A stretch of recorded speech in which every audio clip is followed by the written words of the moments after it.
आपने पूछा रिस्पेक्ट सही माने में क्या है और कैसे परिलक्षित होता है।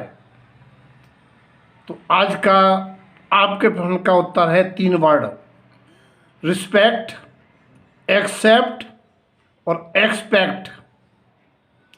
रिस्पेक्ट बहुमान, सम्मान। प्राणी जिन जिन का रिस्पेक्ट करता है, व्यवहार में द्वादशांग वाणी माँ जनवाणी का, पंच परमेष्ठी भगवंतों का और जिनमार्गी मध्यम जघन पात्रों का, वहीं उपचार से माता पिता, शिक्षा गुरु एवं अग्रजों तथा आदर्श जीवों का, साथ ही निश्चय से रिस्पेक्ट तो मोक्ष मार्ग में अपने शुद्धात्म देव का है। और ये रिस्पेक्ट तभी कहा जाता है जब रिस्पेक्ट करने वाले ने, दर्शन विनय करने वाले ने उनके सत्स्वरूप तथा उनके द्वारा बताए गए मार्ग को एक्सेप्ट कर उसी अनुसार आचरण किया है, तब कहा जाएगा कि रिस्पेक्ट, एक्सेप्ट और उसकी अपेक्षा, एक्सपेक्टेशन उस बस स्वरूप के अनुसार, मर्यादा के अनुसार हो गए, यानी उनके द्वारा बताए गए द्रव्य की मर्यादा से भिन्न एक्सपेक्टेशन या गलत अपेक्षाएं।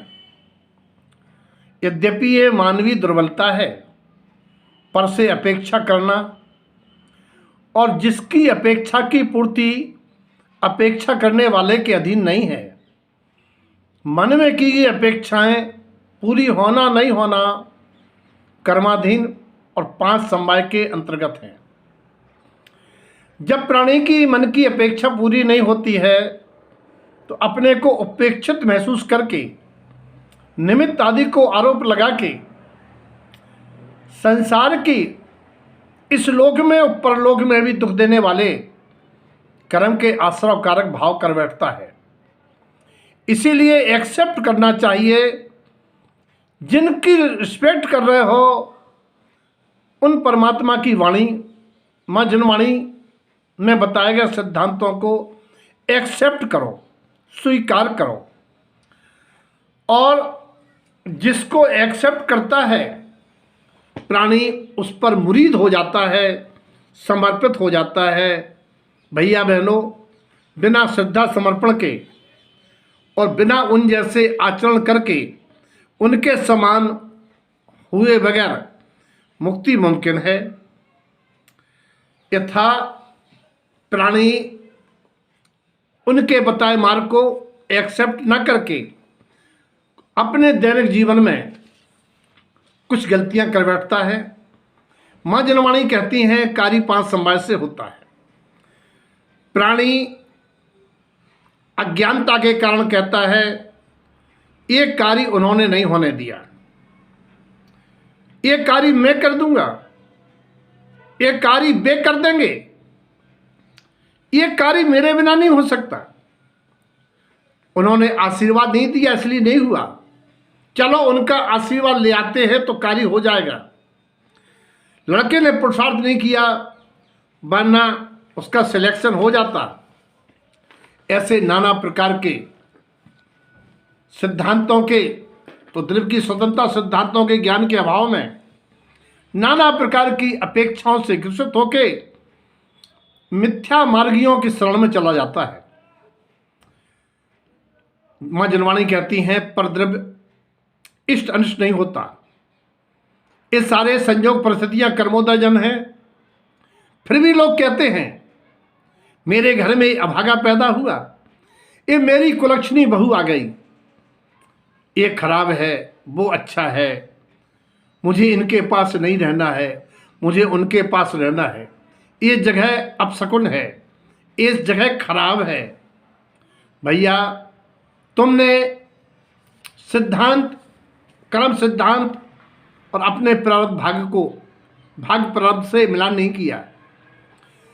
जो भी मिला है इसीलिए उसको स्वीकार करो, एक्सेप्ट करो।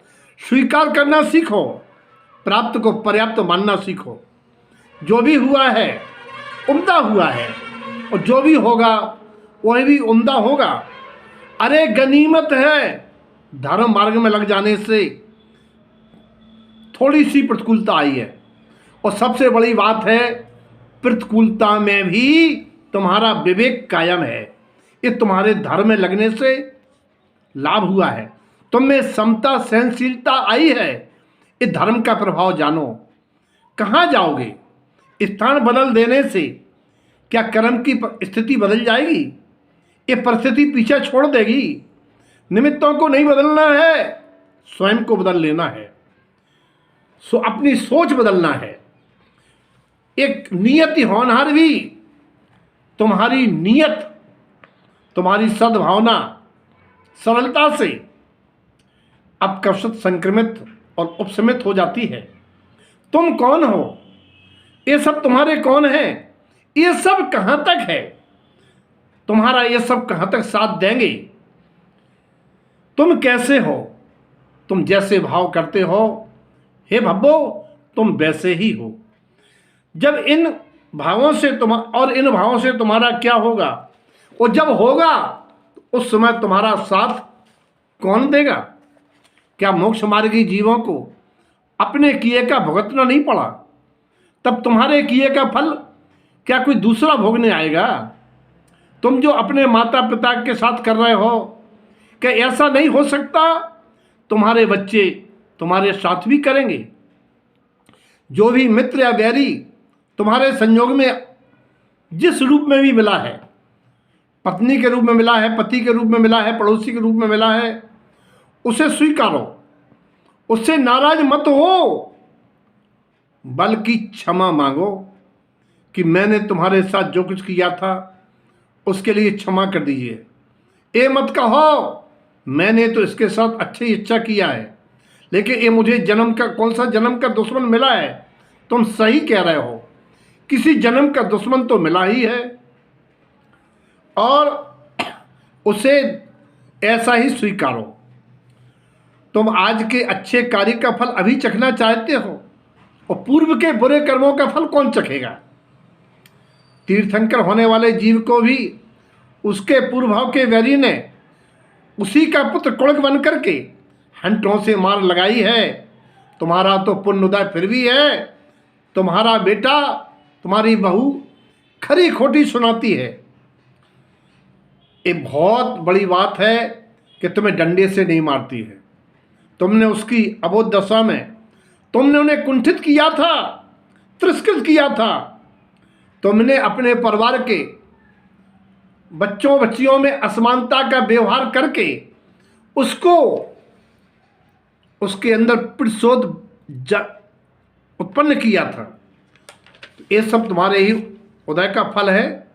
ऐसे जीवन में जो कुछ भी मिला है उसमें अच्छा बुरा मत कहो, स्वीकार करो, और ये स्वीकार करो गनीमत है, और ये स्वीकार करो कि जो कुछ भी हो रहा है वो मेरे कारण से मेरे जीवन में हो रहा है।